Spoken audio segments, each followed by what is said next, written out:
Almighty God, who in thy infinite wisdom and providential goodness has appointed the offices of rulers and councils for the welfare of society and the just government of man, we beseech thee to behold with thy abundant favor, as thy servant, whom thou hast been pleased to call to the performance of such important trusts in the Commonwealth of Dominica. Let thy blessing descend upon us here in this parliament assembled, and grant that we may, as in thy presence, treat and consider all matters that shall come under our deliberation in so just and faithful a manner as to promote thy honor and glory, and to advance the good of those whose interests thou hast committed to our church, all which we ask in the name and for the sake of our Lord and Savior, Jesus Christ. Amen.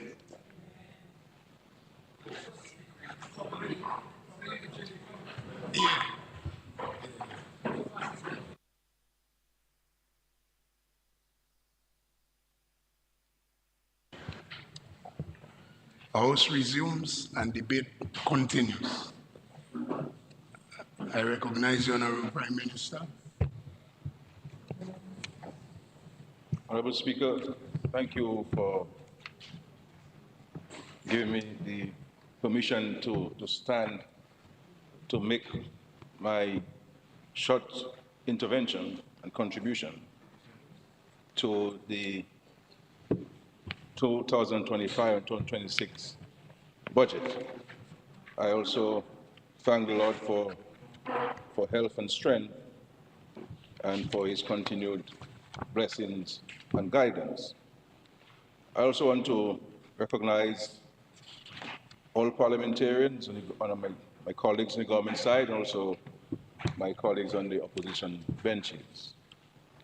I want to also greet all Dominicans, both here and abroad, and to those persons who have made Dominica their home. I want in a very special way to greet my constituents, the residents of Bakers, Tebow, and Penville, who have continued to place their trust and confidence in me over an extended period of time. I want to thank them for their love and for their genuine concern and support. My love to them is certainly uncompromising. I also want to recognize the many citizens of Dominica and foreign nationals who have invested in Dominica. I think the private sector is an important player in the economic and social development of Dominica. And their continued demonstration and confidence in our country and our country's future is important. And I appreciate anyone who creates jobs in Dominica, anyone who invests in Dominica. And so I want to say to the private sector, we may not always agree on how we see things, and that is life, but we all agree on the fact that we all have to work together for the continued advancement of this country. And the government is very open to engaging you, as always, on how we can improve the environment for doing business in our country. I want to recognize also the many public officers, both past and present, who have provided human service to our country under trying circumstances at time, and they have stood the test of time and they showed their commitment. Many of whom have had the opportunity or will provide opportunities to migrate and chose to remain in Dominica. The police officers who brave the streets day and night to ensure and assure the security, and of course the seas of Dominica, to ensure and to assure of our security, our tranquility, and the peaceful nature which we know ourselves. And to the returning Dominicans, many of whom have transformed the social and economic landscape of so many communities, from Scottshead to Capuchin, from St. Joseph across to Lapley, who have built huge homes, brought in money, placed money in the banks, and are employing people, and they just sit there on a permanent vacation, spending money. These are the real tourists of Dominica, Mr. Speaker, the returning. And also I want to recognize a number of young people who are in their 30s, 40s, and 50s, who have not reached retirement age, who are investing in Dominica, building homes for their own personal use, investing in the rental accommodation, investing in commercial rentals. As this is clearly a demonstration of their commitment, but also recognizing that there are opportunities in Dominica. And they're preparing themselves for this, and they're taking advantage of it. And I have seen, Mr. Speaker, a dramatic rise in the number of non-nationals who are settling in Dominica, buying land, building homes, investing. I want to say to them to bring all their relatives and friends and relocate to Dominica. We truly appreciate their investments in Dominica. And to the young people who continue to recognize that education is important, staying on the safe and narrow, and those who are not on the safe and narrow, we will continue to assist them to ensure that they can stay on the safe and narrow. We recognize that. To the clergy, recognize the continuous efforts towards shepherding our nation to the ultimate home, heaven. Though if I were to say to them that I believe that they could do a little more in terms of interpreting the gospel and the scriptures in a more transparent manner, that would certainly help a little more. And to all of us in this country who continue to labor in the vineyard to the service of Dominica. In my own regard, Mr. Speaker, I returned to Dominica in 1997 from university. I did not receive $1 from the government to go to school. I worked, and my mother also provided funds. And can you imagine changing francs into US? The sheer cost of it. And I got involved in the politics in 1998. The first meeting I attended in Rose Douglas was in a boathouse in Asolda. And sun flies biting you, and we had a bullseye for our light, bottle touch for light, the beer bottle with kerosene in it, and we hear listening to the articulation of the vision that Rosie had for Dominic. And this is the reason why I got involved. One of the reasons why I got involved in politics was to cause Rosie Douglas to become Prime Minister of this country, so he could have implemented his strategy and his vision for this country. And so, Mr. Speaker, I want to, first of all, commend the Minister for Finance in what the entire nation believes. What the entire nation believes to have been a comprehensive budget. A comprehensive set of policies, programs, legislation, projects, which we believe, the country believes, will continue to spur greater economic growth in Dominica, for the creation of jobs and a better way of life for our citizens. That every person in our country can be given the contentment of a more dignified life, of a more elevated life in our country. That this budget provides hope for our young people.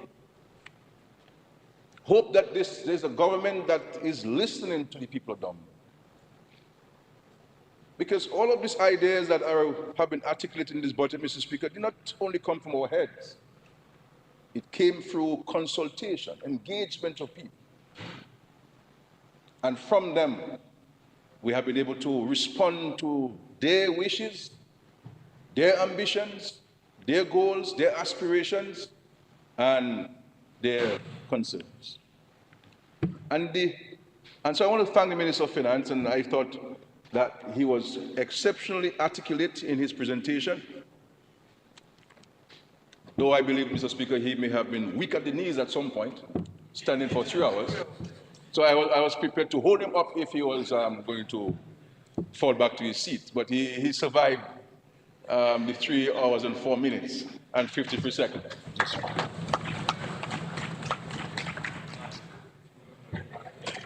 But The theme for this year's budget, and I want to say, Mr. Speaker,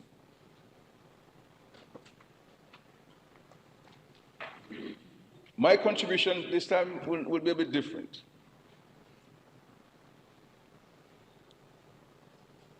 In both tone and tenor.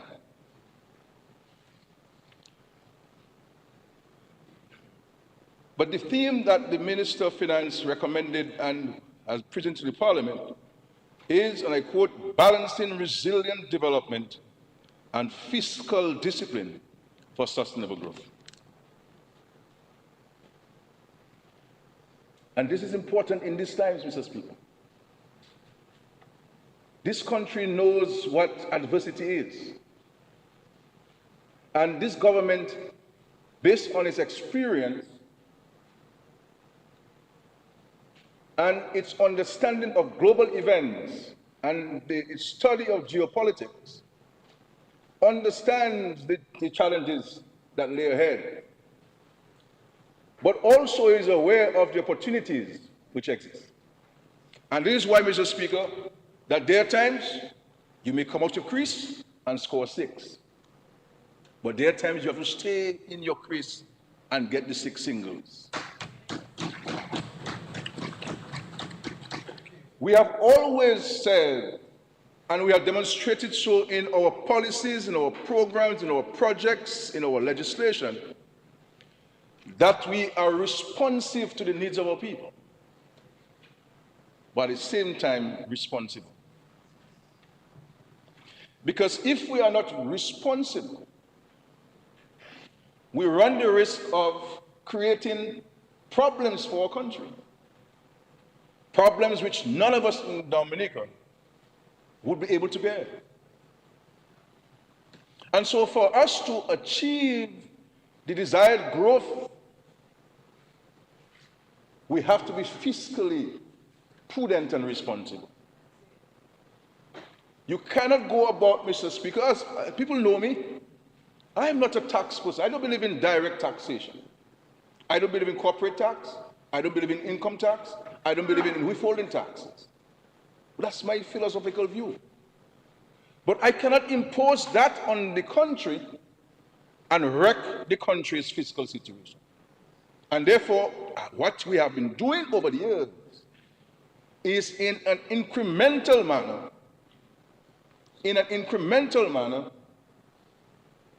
reducing the tax burden on our people. And later I will share with the public some of what we have done. But before I do so, Mr. Speaker, I want to speak about Dominica, 45 years of economic growth, 1980 to 2025. Because I hear pundits saying that there is no growth in Dominica since Labour came in government. Nothing is happening in Dominica. We're not seeing it. They say facts are a stubborn thing. And numbers, Mr. Speaker. I'm a linguistic person, but today I'll do some numbers, Mr. Speaker. So I have taken the liberty of reviewing the growth rates over the last 45 years. And I want to present those to the country. In 1978, just we were wrecked by Hurricane David. And with the political upheaval, political instability of the country, there was a decline of 18.4%. So in 1978, the economy declined by 18.4%. The first 2 years of the Dominican Freedom Party, that is to say 1980 and 1981, the economy grew by 13.4% and 10.8% respectively. So in 1980, 13.4%, and in 1981, 10.8%. Over the next 8 years of the Dominican Freedom Party, that is to say, from 1982 to 1989, the growth rate averaged 4.2%. And in the last 5 years of the DFP, the economy grew by an average of 2.2%, and in its final year in government, 0%. Now let me go to the 5 and only 5 years of the United Workers' Party, when money was meeting money, they said, Mr. Speaker. In the 5 years of the Workers' Party, the average annual GDP growth rate was 2.6%. 1995, 3%. 1996, 3.6%. 1997, 2.2%. 1998, 3.8%. 1999, 0.4%. With no real natural disasters. The Lenny, I believe, happened in 1999, and we are the ones, when they came in government, who had to rebuild the country after Lenny. The only thing that happened during that time was a self-inflicted program. So then we came into government in 2000. And as you know, Mr. Speaker, the first 6 years of this government, was austerity program, stabilization program, with the structural adjustment program with the IMF. First, we had a standby arrangement, which is a precursor to a structural adjustment program. Lasted about 2 years. And then we went into a 4-year structural adjustment program with the IMF. So in the first 3 years, the economy struggled with an average growth of 0.3%. That's during the first 3 years of the structural adjustment. Then over the next 6 years, growth climbed to an average of 4.6% per year. 4.6%. In 2000, the economy grew by 5.8%. In 2004, 4.1%. In 2005, 0.9%. We had the earthquake and we had some other issues there in 2005, 2004. 2006, 4.4%. 2007, 5.4%. 2008, 7.1%, Mr. Speaker. 7.1% in 2008. And here comes the financial crisis, which created havoc everywhere in the world. President Obama poured in hundreds and hundreds of billions of dollars in the banking sector on Wall Street to save the US economy. Every country that had money and could print money poured in money into the economy to respond to the financial crisis, which lasted from 2009 to about 2015. A prolonged period. In 2009, the global financial crisis forced a period of GDP stagnation. And in 2014, we registered a 2.3% increase. In 2015, Mr. Speaker, Tropical Storm Erica flooded away the assets of the country, valued at 96% of GDP.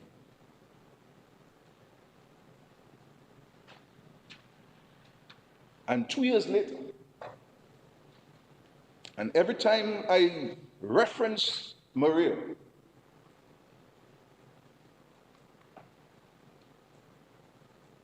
I become emotional, Mr. Speaker. Maria damaged an estimated 226% of our GDP. An island state, Mr. Speaker, being subjected to so much, and yet still see where we are today as a nation.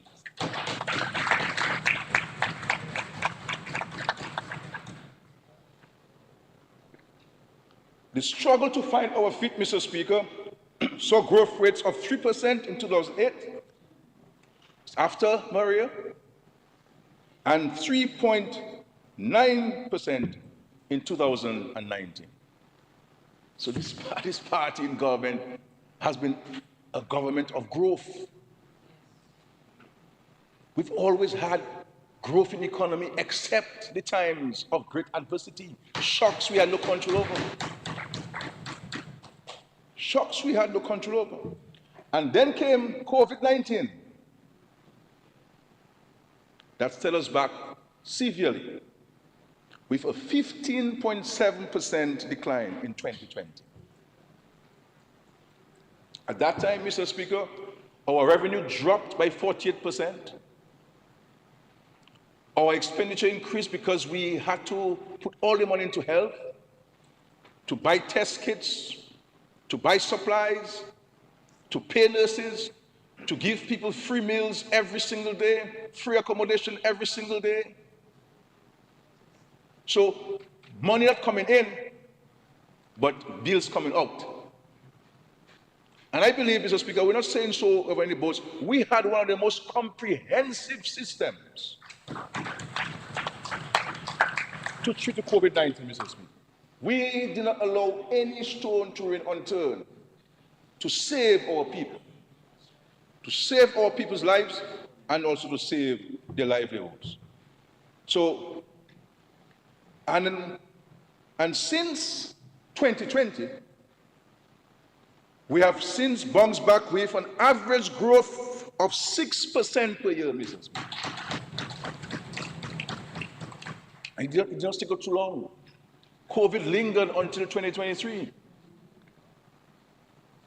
But because of our policy initiatives, allowing the economy to be open, people could go fish, people could go to the markets, people could go to the farms, construction work continued during COVID, we allowed the supermarkets to open, we allowed some businesses to open, there was economic activity taking place. We were one of the last countries to close our airport and our ports.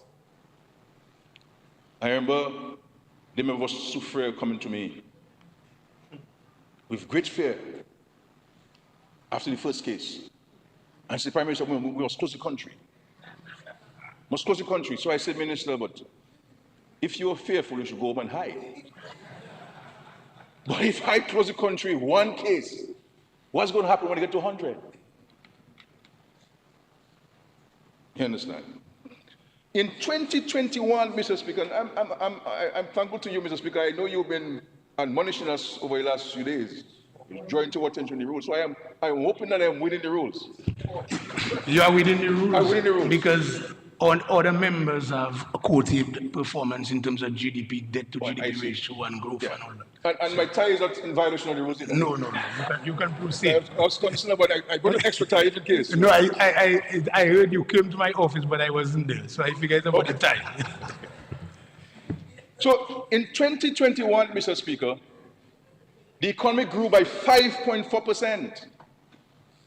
In 2022, during the middle of COVID-19, Mr. Speaker, the economy grew by 10.4%. 10.4%. If you were to ask me, Mr. Speaker, are we where we ought to be as a nation, I'll be first to tell you no. Because you will not need to do anything unless the Lord comes to judge the living and the dead. Because life is evolving. You solve problem A today, problem B and C are on your doorstep. You go to bed and you wake up with COVID-19 affecting your country. You go to sleep and you're woken by flooding in the east. Just to clear landslides in Peter Soufriere and Good Hope and Sansobé. $5.8 million. To take soil from a road, put a dump truck and dump it. $5.8 million. Just like that. In 2023, Mr. Speaker, the economy grew by 4.7%.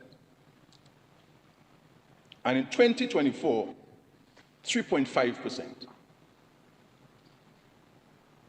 So there's growth in the economy. And if you want to check the data, you go to the World Bank website. You go to the World Bank. Not scary numbers that.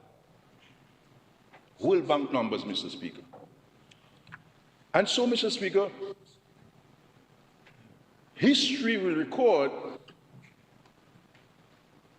that there is no government in the history of our country,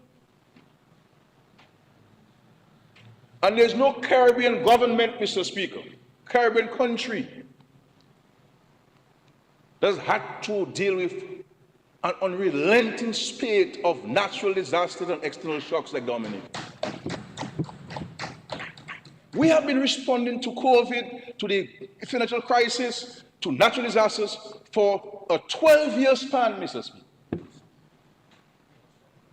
In my quiet reflections, I asked the Lord,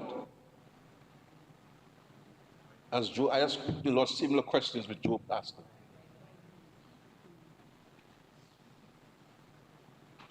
And on top of the 12 years, Mr. Speaker, that we have been subjected to these external shocks, these natural disasters, we spent 6 years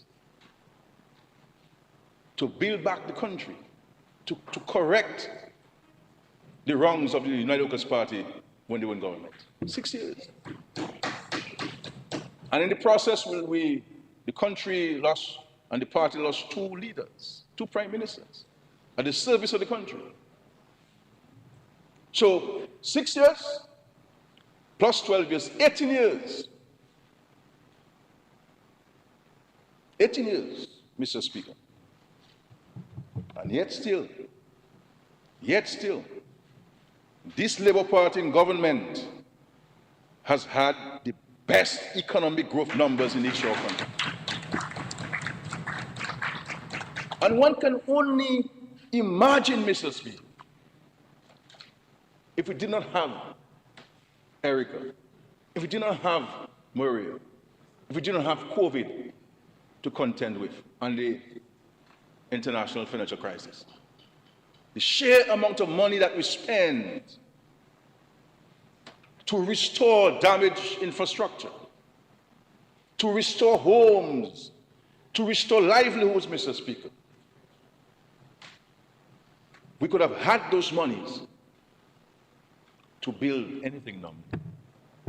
At the time of Maria, Mr. Speaker, we had over $260 million in the Airport Development Fund. Because it was my desire as the Prime Minister of this country to be able to build the airport in cash. And at the time of Maria, we had $389 million saved. With the hope, Mr. Speaker, with the intention of paying off our national debt,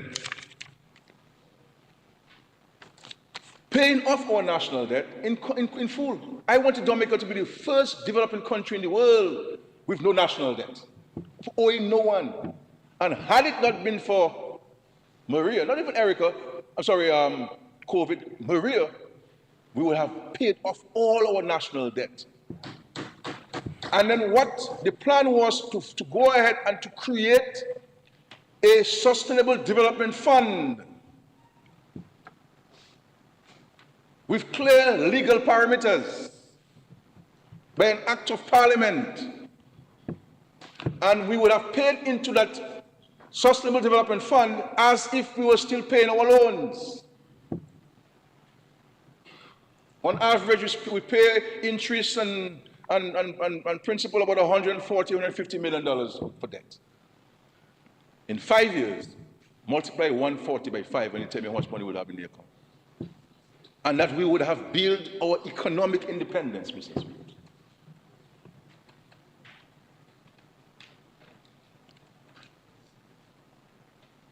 But Maria affected this. And so we, in all things, give thanks. And so we give thanks, and we give the Lord thanks for giving us the fortitude and the ability to be able to respond to the impacts of Erica and Maria and COVID-19. And in respect to the GDP, 1980 GDP was 196 million. In 1995, it grew to 741.20 million. So you had a growth of $544 million during the Freedom Party days. An average growth of 36.31%. The ULB came in and met the GDP at 741. They took it to 900 million, a growth of $159.3 million, an average of 31.86 million. We came in 2000, met it at 900 million, and today, Mr. Speaker, it is projected to go to $2.02 billion. $2.02 billion, with a growth of $1,119 million, an average growth, annual average growth rate of 44.78. So when you're talking about growth, Mr. Speaker, they have to come good. And so I want to highlight a couple measures in the budget, Mr. Speaker. A couple measures in the budget. And this budget is so pregnant with opportunities, Mr. Speaker. Pregnant, and I challenge all people to read it. I want to go to agriculture. And the truth is, Mr. Speaker, there were essentially two budget addresses. One for agriculture and the rest.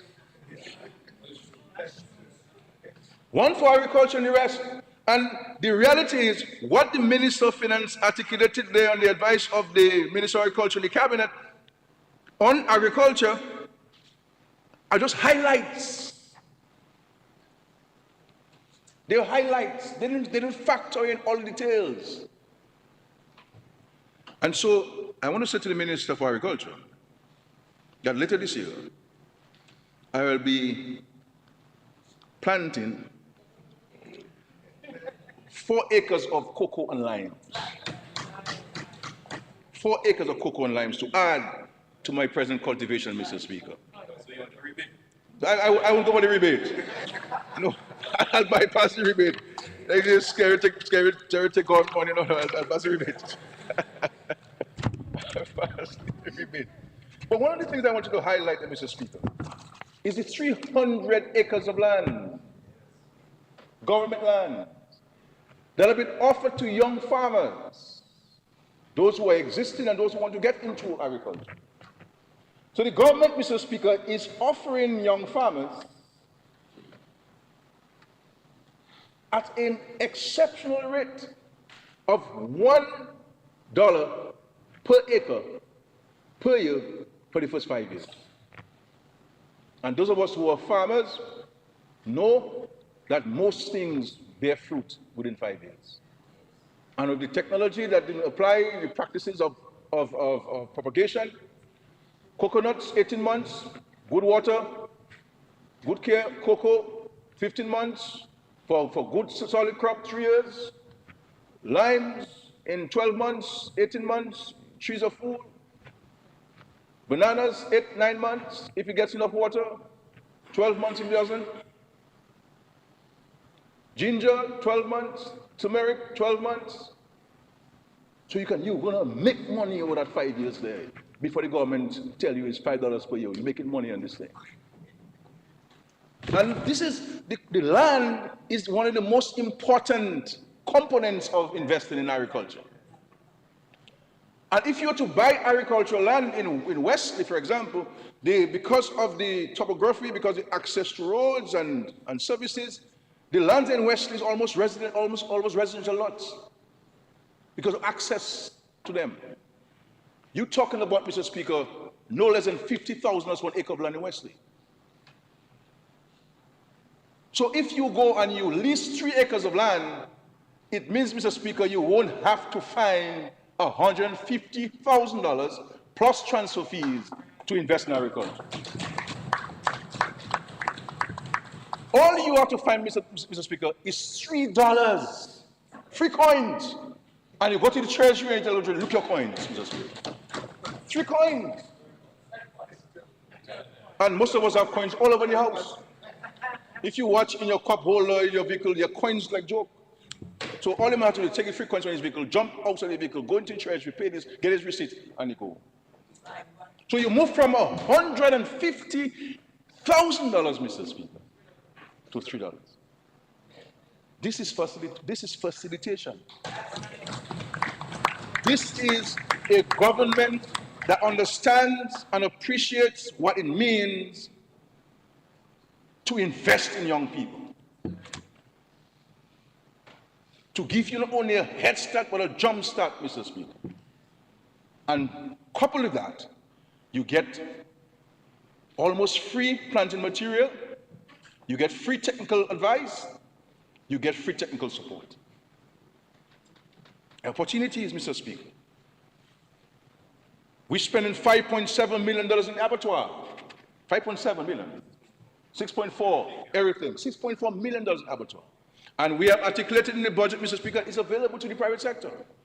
That's where a lawyer, that's where an accountant, that's where somebody who studied marketing at the university, that's where somebody who studied agriculture can come together. Hold your skills and your talents and your knowledge, and it is available to you to manage, because the purchase and the sale of chicken parts and pork, the market is there. You don't need no marketing for this thing. You just harvest the chicken and they're on sale. This doctor, this orthopedic surgeon, Dr. George, has said to us that by this year, he will go to 5,000 birds. He's a medical doctor. So what's wrong for a lawyer coming and bring your legal skills and your interest in agriculture? What's wrong for a person with accounting background and agriculture come together, form a company, have the shares, and we're prepared to sit down with you and allow you to manage, because we never believe that the government should run anything, Mr. Speaker. We are a social democratic government. We believe in taking care of social justice, but we also believe that the private sector must be allowed to invest and manage economic things. So we invest